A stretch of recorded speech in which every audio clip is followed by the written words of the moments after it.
Hi, good morning everyone. It's such a pleasure to be back on stage again at the Asia CEO. I've been a speaker here, I would say this is my third or fourth time.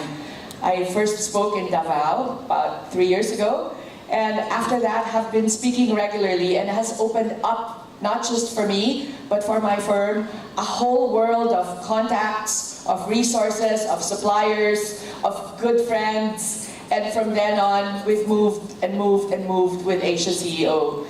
I'm going to wake you up this morning because I'm going to tell you so much that has been happening that is in parallel with our great speaker earlier from JLL. You see, technology in real estate is a combination of hardcore technology and softcore technology, especially when we deal with the environment. And the Philippines is one of those places in the world where development has been delayed. It's both a good and a bad thing. And let's get started. So I called my talk Real Estate Development Barometers for Progress. And I begin by telling you just a little bit about myself, adding to what Richard has said. So yes, I'm an architect, and I know we have another architect coming up on stage lately. And what's great is we all balance each other. And when Richard and Rebecca selected the speakers, it's because they looked at different insights so that technology in real estate could be discussed on a very balanced scorecard. To begin with, we are experiencing changing skylines in the country. And this is happening not just here, but in the rest of the world. We have new townships, new areas of development, Iloilo, Davao, Cebu, you name it. The skylines are there, the people are there, the markets are there, and the traffic is also there.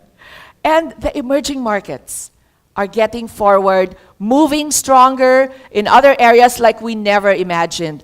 Our company is expanding even in Batangas, even in areas such as Bataan and Clark. We know our dear friends here from Ayala Land are doing very well in Davao. And guess what? Wherever you go, all the malls are filled. Why is that? It's because our economy, no matter what we hear, no matter what we say, no matter what we read, it's really growing. So one of the strongest things that I would like to emphasize here on emerging markets are the different parcels and sectors of our economy that are thriving and that are changing the buying marketplace. So from retail to the way money is expended, to the way pawn shops, Western Union, other money transfer firms are growing, it's evolving. When you look at it, you need to segment the Philippines in 3 major components. The luxury market, which will always be there. Ayala Land Premier is always all sold out. So is Rockwell.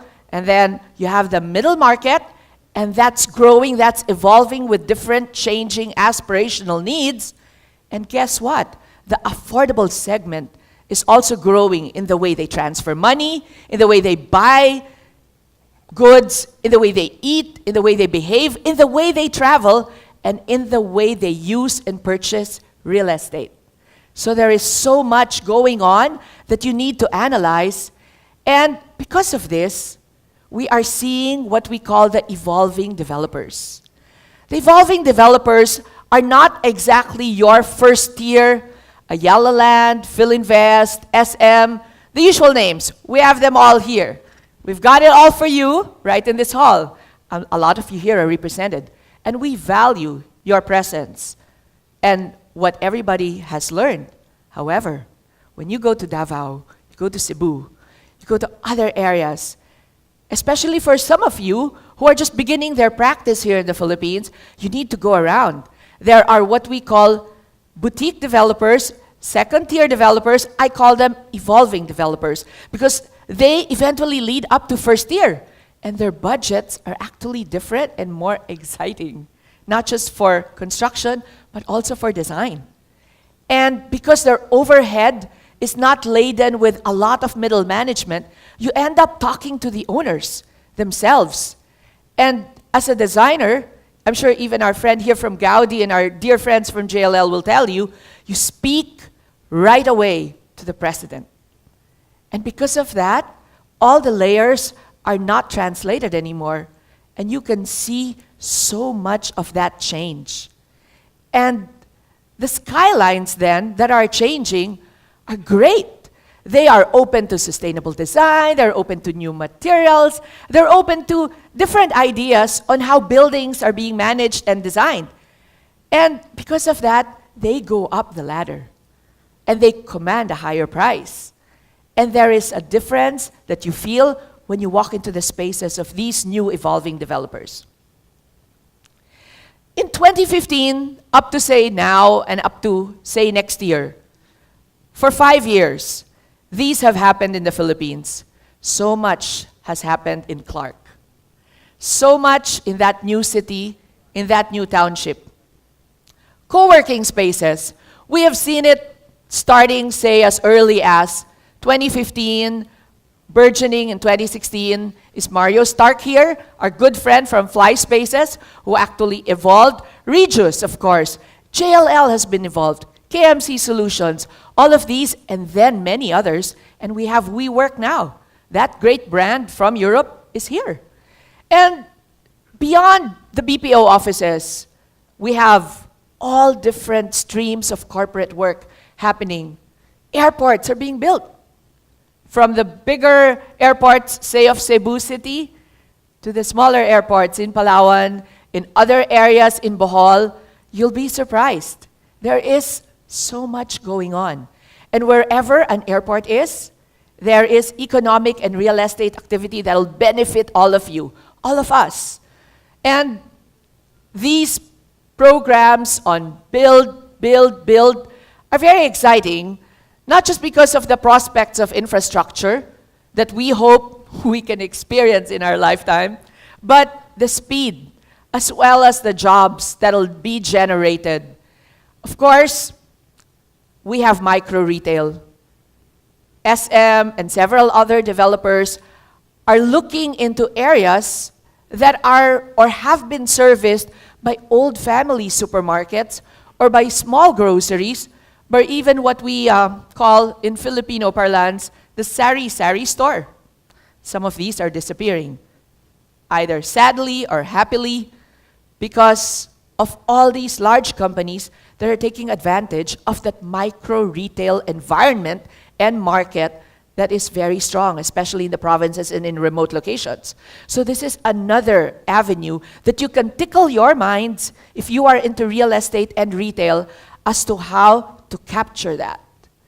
Of course, we have drug rehab centers. You'll be surprised at how they are designed and in special locations that we ourselves got surprised with. Oh my God.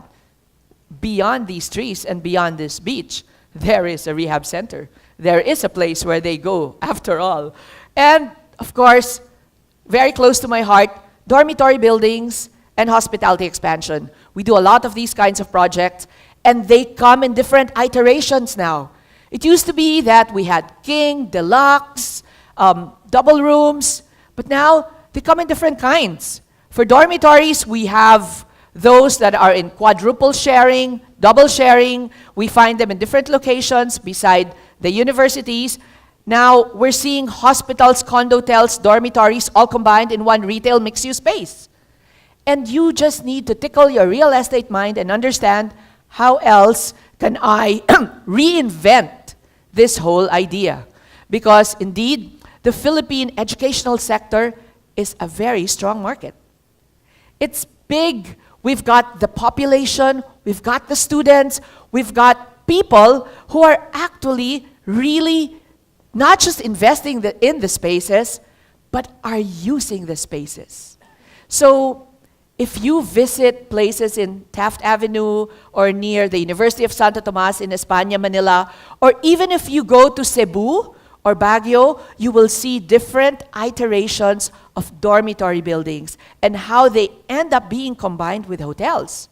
And with hotels, we speak that hotel design language from luxury all the way to affordable, because the Filipino groupie loves to travel and the budget airlines have contributed to this.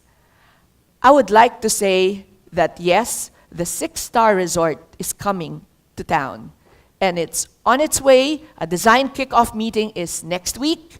And these wonderful brands are going to start kicking into the Philippines. And it's going to be very, very exciting for our luxury market. It's the crazy rich Asian meets European, Australian, American, Japanese, Asia-Pacific market in a very good way.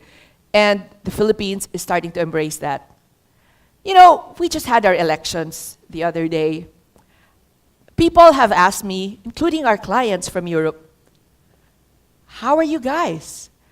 And you know what? I see all of you here. You are mostly from the private sector.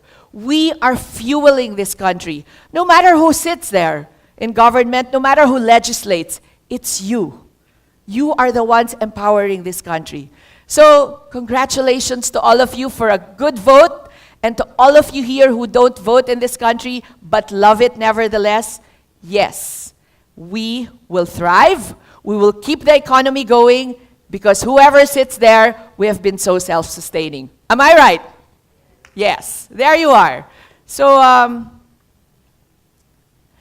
the urban shift, however, in 2020, as our dear friend from JLL discussed, is happening with a lot of elements of technology.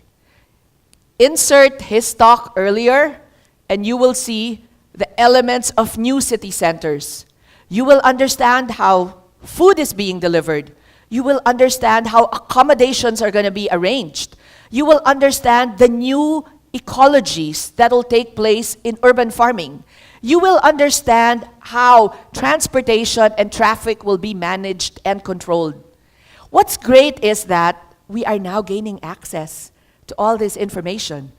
And we are happily engaging with investors from all over the world, not just in China, but from Europe and from Australia, just for you to understand that we are now going into urban resorts. We have different uses now for office spaces. The retail mixed-use space is constantly evolving as a live, work, play zone. And it is happening in every component of Manila, Iloilo, Davao, Cebu. We are redefining our residential spaces. And one of the strongest points is we are keeping our service zone in every house. It's one of those developments in Asia Pacific where, I'm sorry, but we still need the maids in the driver's room. So let's redo this plan, okay? This is not exactly New York. So we still have that residential space requirements in the Philippines and the very funny dirty kitchen as opposed to clean kitchen. It will stay. It's cultural. And of course, a topic very close to my heart, and I will be discussing in the next 3 slides, sustainable design, and how it will thrive in the modern environment. We would like to push forward as designers, as contractors, as builders, as people in real estate, all of you here, sustainability and the future-proofing of cities. And yet, we as architects must be involved so much in the engineering aspects, because a lot of these elements are in engineering and not just in architecture. From mechanical, electrical, fire protection, the usage of materials, the curtain wall. You have to marry the elements of LEED, leadership in energy and environmental design, even if you are not documenting it, to verde, to green, to all these elements. And we find that if we align ourselves with the standards that Singapore has been using, then we find it the most adaptable to Philippine tropical conditions. And it's the most organized. So even if you like LEED, gold, platinum, silver, try to look at LEED in Singapore and understand how they've made it successful and how we can use it in its applications in the Philippines.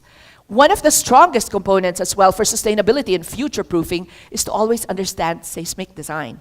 We just experienced an earthquake a few weeks ago, and we found that the majority of the buildings here in the Philippines were fine because we have been following a very strong code on earthquake design. And this is something that you must emphasize, and perhaps our engineers and architects, we should look at the new codes, how to align them, how to make sure that are we ready for the next big one.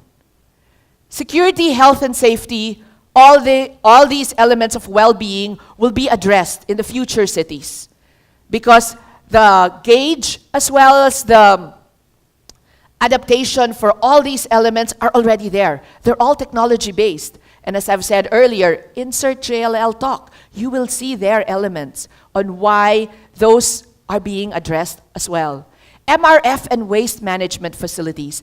This is another growing area of business. And if you are in the real estate business, look at this. There is a very strong demand with a very strong lack of supply. There are very few vendors who are managing this.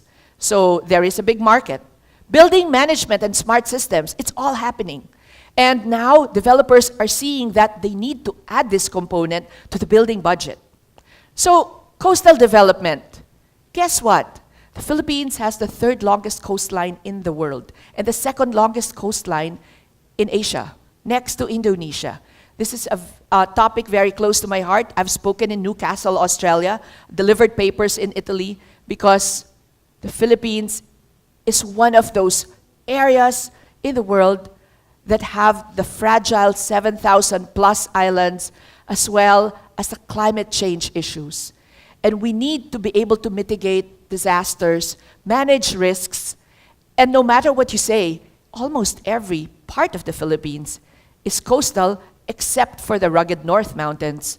But every area, whether it be Davao, whether it be Cebu, whether it be Manila, Laguna, Cavite, we are by the coast. We can't escape it. So we need to manage water. We need to manage building beside the water. We need to manage the flow of water coming in and the flow of water coming out. And that's when we harness technology, because the soft skills of environmental management and design are all right there. We're working on some of these upscale resorts. We're using bathymetry and programs where we are not using breakwater anymore, but we are using sound attenuation and wave attenuation barriers that can also be used for building up coral reefs. So there are new ideas now in how to run and manage water.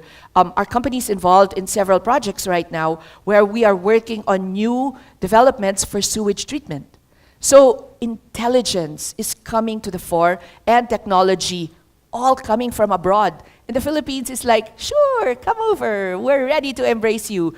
We have a big market. There is money here. So planning and building codes are being revised. There are interventions by local government.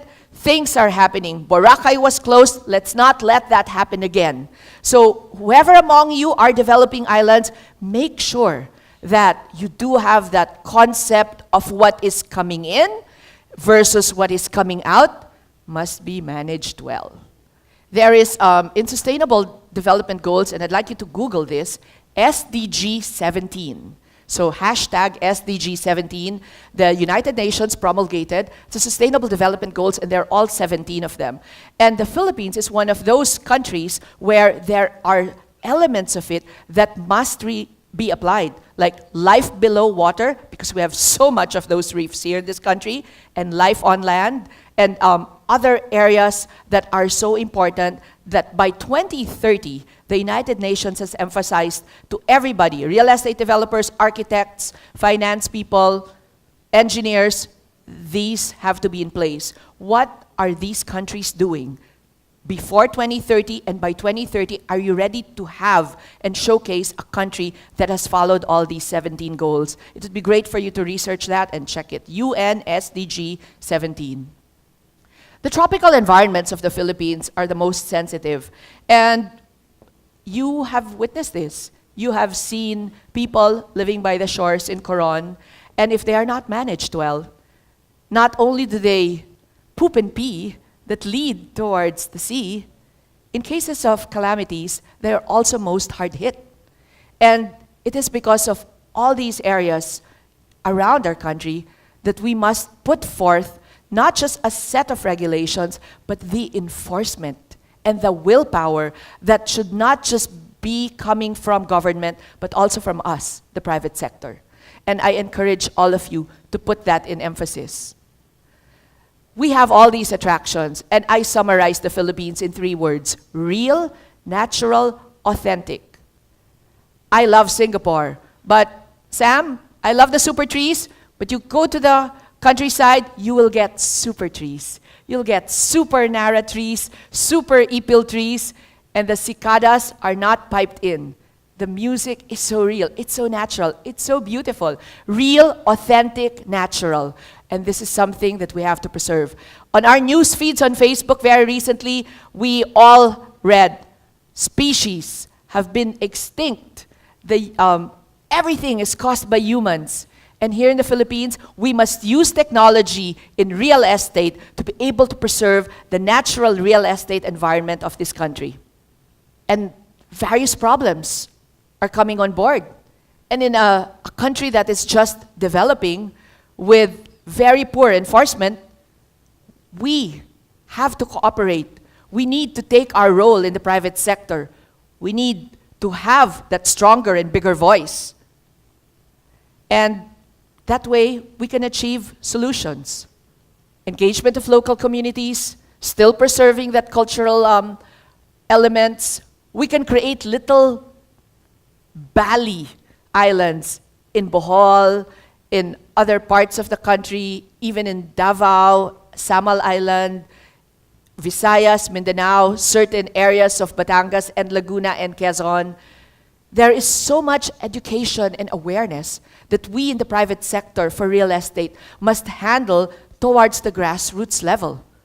But let's not always blame ourselves. We're working on this wonderful island project, and when we analyzed all the waste matter, we analyzed the bottles of water, the potato chips, they're not coming from the Philippines. Not all of them. Some have been washed ashore from China, some have been washed ashore from Vietnam. So, regardless, we must have regulations and the technical know-how to be able to address these. So the coastal development standards have to be enforced both by private and public sector, and a systematic way of governing must be in place. And because tourism is still one of our strongest selling points because of this country's natural resources, we do have the effects of it. And we also have to understand the detrimental components that come with that growth. And so we have to create that balance between the preservation as well as the growth. Creating the economy, creating the income, but managing the concept of do not kill the goose that lays the golden egg. So I'm actually happy with what happened with Boracay. And I'm also happy seeing that there's a standstill in Coron now with different developers because everybody's reviewing everyone's titles. At the same time, setbacks are now being cut. Some resorts are being demolished in Mindoro, especially in Puerto Galera, because they are right by the reef. So, and these real estate developments of ours have to be managed and understood so that you protect and preserve local products and crafts. You can indeed practice sustainability. You can improve sustainability with the elements of technology. And then you have to understand how having a low-impact trade can still support a high-impact island tourism. And then along the way, make sure that sustainability is still all about people. Do not displace them. Let them be part of you. You should create a community where whether you're building a resort or a retail mixed-use development, you are empowering the people around it so that they feel that sense of place, that what you are bringing to a remote town in Sicogon is actually theirs as well. And along this way, how do you handle that? It's by educating the people, by teaching them stewardship of their resources, and by being able to generate employment for everybody. And these components allow you to enjoy sustainability, because at the end of the day, it's all about people. And this is our country. It really is more fun in the Philippines. Let's preserve it. So it's all about people, it's all about design, it's all about places. Thank you very much, everyone. I look forward to chatting with you more later on.